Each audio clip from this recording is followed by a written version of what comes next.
Hello everyone, today's construction day 155. So we actually have quite a few updates today, and I hope I can remember them all. So first off, that low pressure that's heading this way, maybe it's slow getting here, but it's a little windy. It was a light, steady rain all day today, and now it just stopped raining. And actually, the skies are starting to lighten up, so maybe we'll catch a break. We did some additional legwork on our internet and our TV needs. That's important. Yes. So one of our big concerns with this house, the one box that was not checked, was there was no fiber internet leading up to this house. Coming up the mountain. So we were very nervous about that. And I told the story a couple times on videos going way back, probably 20, 30 videos ago, that they were running fiber up our road. And it is here, so that's good. So we did meet with the owner of the business and talked through us getting internet. So he did a site survey this morning, and we went ahead and ordered our internet. So what they'll do over the next few days is they have to run the fiber basically from the barangay, because I was told that the fiber was actually run up through the poles, and that's not the case. The hub for the fiber is like 400 meters from here. So they have to run that fiber up to the house. So they will do that over the next week, working with the electrician who's on site today. So that was good timing. So the technicians for the company was able to talk to our electrician. They got that all worked out because we don't want to see any wires.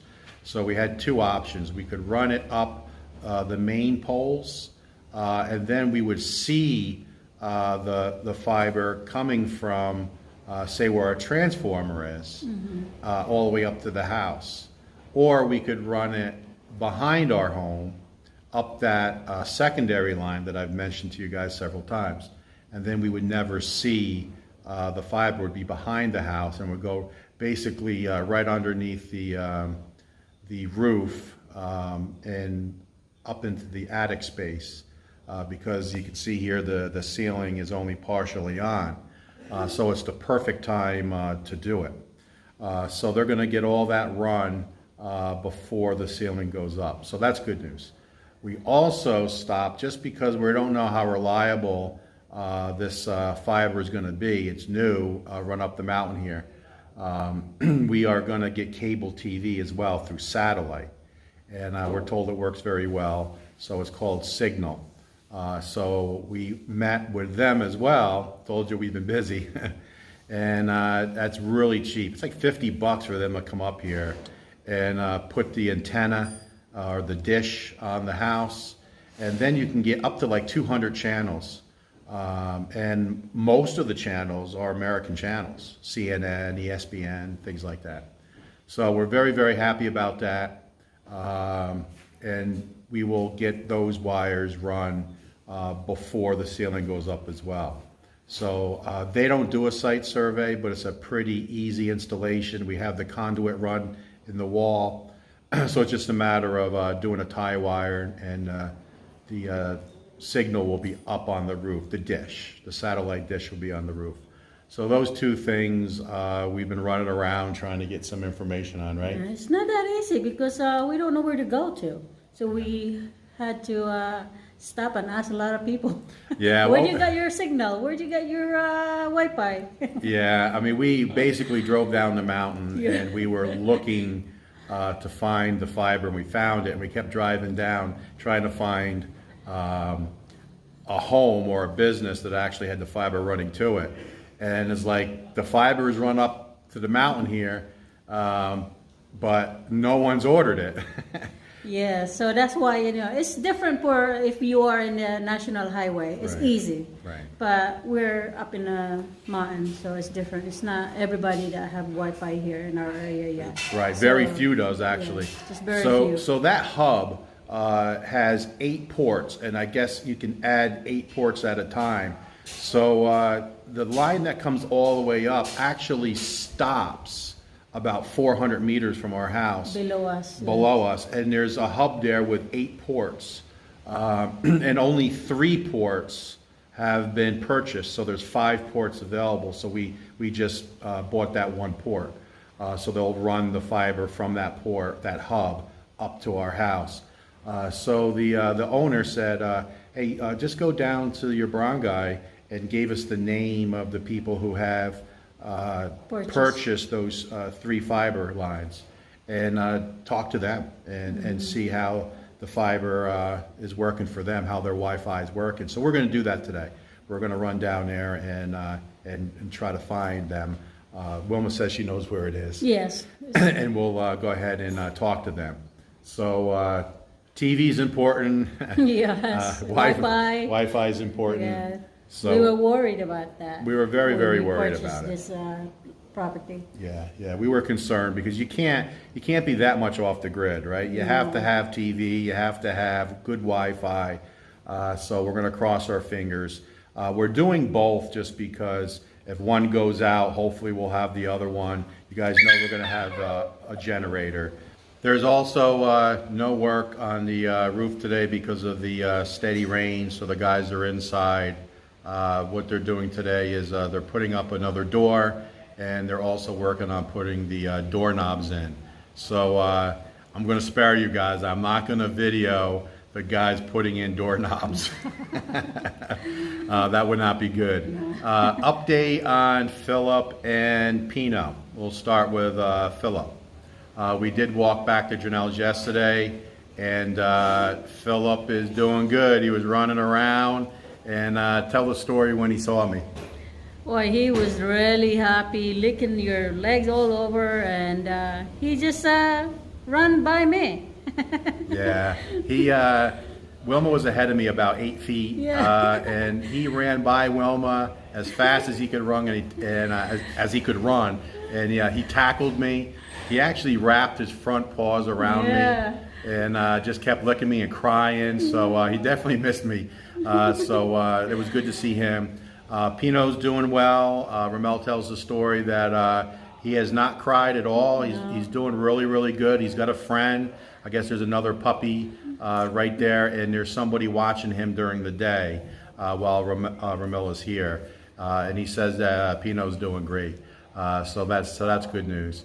So we'll go ahead in between the raindrops, get you guys some updates. All right, so just a quick short update here on the back drainage. It looks like he's 50% done with the wall, 2 blocks high. And he's been working here in the rain, so what he's been doing is just took some sheet metal, some metal roofing, and just leaned it on the wall. And just he's moving it down, so when it rains, it hits the metal roofing and just goes off, so he can keep working. So that's good. So you can see he's definitely making progress. So it took a half a day to bring everything up, and then we're at lunchtime now. So half a day yesterday, half a day today. So 1 day to do half. So I would imagine 1 more full day to get done, and then gravel, and then cement, and then eventually waterproofing, rendering. So 3-4 days of work time, maybe 5 tops. And we'll have this back drainage done, which will be great, and then we'll get them back up on the lot and work in some more landscaping projects. All right, so as you can see, the meter is not hooked up yet. So I got a little story. Remember I told you that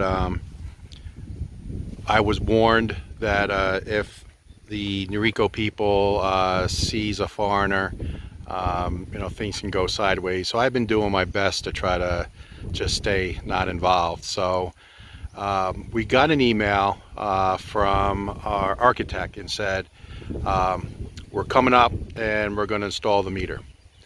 But first, Noriko has to inspect this work. And remember, we had to take a picture of it. And then they said, nah, the inspector said, no good, has to have this plastic cover around it. Well, first he didn't say plastic cover, he said it has to have a roof over it. So we had the foreman do a metal roof, just like the roof on our house. And we took a photo of that, and then the inspector said, no good, it's a metal roof. It needs to be plastic, even though this pole's metal. So anyway, we now have the plastic. So we took a photo of that and we sent it back to the architect. So now the inspector is ready to go.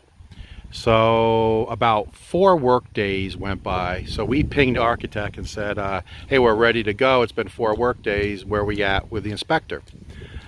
So they reached out, and the inspector said, we can't find the location.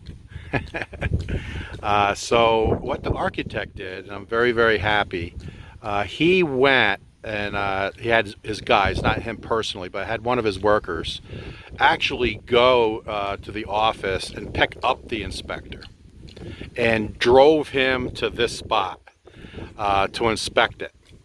So it all passed inspection. But I did not know exactly when they were going to be here. So what happened was they were down here and I was standing right there. And the inspector laid eyes on me. So I don't know if that has anything to do with what I'm about to tell you. Right, Wilma? So that night we got a message and saying we still have some more work to do. And I'm like, okay, I thought we passed inspection. So now they're asking for my marriage certificate, my marriage license. Because remember, we had to do an application. Remember, we had to get the approvals. We had to pay the fee. We had to show 2 forms of ID, which we did, to get that certificate to get to this point. At no point 3 months ago did they say anything about a marriage certificate. So now they sent over another form from the electric company that I have to sign. So another trip to Dumagetti, and I have to bring them a copy of my marriage certificate. So I don't know if that has anything to do with me standing right there while the inspector was here. And again, I don't know that. Maybe they went through the paperwork and said, where's the marriage certificate? I don't know. But now I have to get that information to the architect, and then he will get that information to Noriko. And then hopefully that'll be the last thing we have to do. And then they'll come up and electrify, get our meter installed. So I wanted to share that story with you. So we caught a break here a little bit in the weather. It hasn't rained for about 45 minutes, but it's starting to sprinkle again. So I think it's going to be a light rain on and off today. But they are working on wrapping this up. So it looks like they still got some to render here. Still got to build up this column. It looks like these 2 columns are completed. They got to cut all the rebar and smooth the top. And I'm showing you this because the back drainage is probably going to be 3 to 4 work days for Janelle to get that done. That's just my guess because he's about a day and a half into it. So once he's done with that, he'll be back on our payroll, and we'll be able to now come down here and get all this dirt backfilled and then do the same 60 cm of the large rock. So this is going to be Janelle's next project, to get this all cleaned up right to where the gate's going to be. And we got to get this old hut down as well and get that all taken down and put over there in the pile of cocoa lumber. But this will be Janelle's next project, to get this all cleaned up, backfilled, stones in, and have that nice gentle slope going to the fence. Janelle's next project. All right, so we are downtown Dauin, bustling city here. So this is the National Highway, and that's our road. That's the road that we take and you can see the mountain there. That's our mountain that our house is. So we're about 4 miles, 8 kilometers from here up to the mountain. So this is where our first stop is today, which is getting our cable TV or satellite TV signal. So that is all taken care of. So we paid for the installation, which is 2,500 pesos or $50, and that's for everything. And then you pay monthly, which is it looks like it's about 500-600 pesos per month. So that's what, $10-11 a month. And I looked at the channels. I think there's 96 channels, and like 30 of them are high def. So this is our backup for our internet. So that's what the satellite dish will look like. But it'll be up on the roof. They said, can we install this afternoon? I said no. I said, we're not going back up to the site. Can you do it in the morning? And they said yes. So they're eager to get it done. So we'll have our satellite dish installed tomorrow. All right, so next stop, we were just down there at the satellite TV place. So this is the National Highway in downtown Dauin, and there's a very large building here. It takes up basically a whole block. And that's new construction, and I'm being told that's going to be a shopping center, supermarket shopping center. So and it looks pretty big. It takes up a whole block. So very happy about that. I'm sure it's going to take a year or so to get built. But they look like they're pretty far along, and maybe we could do our weekly food shopping here instead of driving all the way to Dumaguete, which is about 20 minutes this way. But what I want to show you is our internet. We just paid for our internet, so it's WCM Internet Services, who has the fiber optics going up the mountain. So it's the only game in town up there, and the internet cost is 2,000. It's 19.99, so 2,000 pesos. So what is it? About $37. $37 a month, and he says it's going to be about 30 to 35 megabytes per second. So 30 to 35 should be sufficient for us. Now we can upgrade if we want, but we went ahead with the 30-35 to see how that all plays out. But this is WCM Internet Services here in downtown Dauin.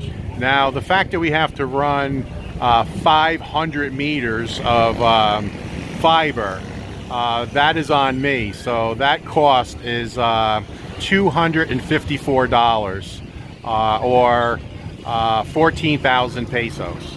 So that's not a small amount of money. But if you think about it, to run 500 meters of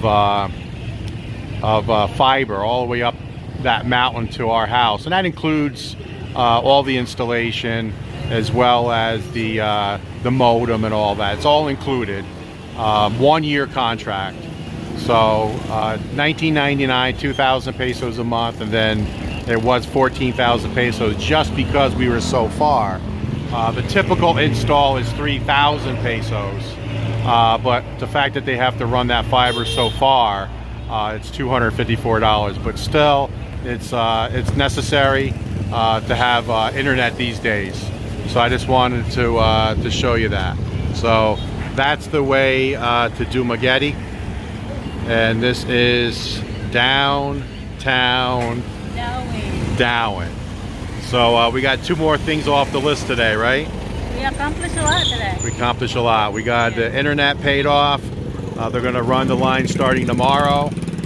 We got the cable TV set up. They're going to run those lines tomorrow into the house. So things are moving in the right direction. So 2 more things off the list. Here's a truckload of sugarcane. That's all sugarcane. going to get processed. So there's the truck, and 2 more things off the list. Yeah. All right, third stop. Wilma got hungry, so literally Dauin is right there. I mean, right there is Dauin. So we're here in this very nice restaurant. We've eaten here before. It's called Local. Look at the grounds, very nice. They got real good parking right over there. You sit outside. They specialize in Vietnamese and Thai food, as well as Philippine food. But real fancy. We really like it. Wilma ordered a Vietnamese coffee. So it's brewing. Yeah. So she's watching it drip through. And I ordered a Vietnamese egg coffee. It was highly recommended by Justin, Critter Hunter, who actually we just saw about 15 minutes ago. He was busy buying cat food for his cats. So we just saw Justin, but we've been here before. It's a very nice restaurant. The food's really good. And he said the next time you go, have the Vietnamese egg coffee. So I'll show you what that looks like once it arrives. All right, so this is a quick appetizer. It's a Vietnamese spring roll with chicken and mango with a nice Vietnamese sauce, dipping sauce. All right, Justin, here we go. I'm taking your recommendation. Vietnamese egg coffee. Shrimp pad thai, nice Thai dish. And then chicken and curry with rice. Bon appetit.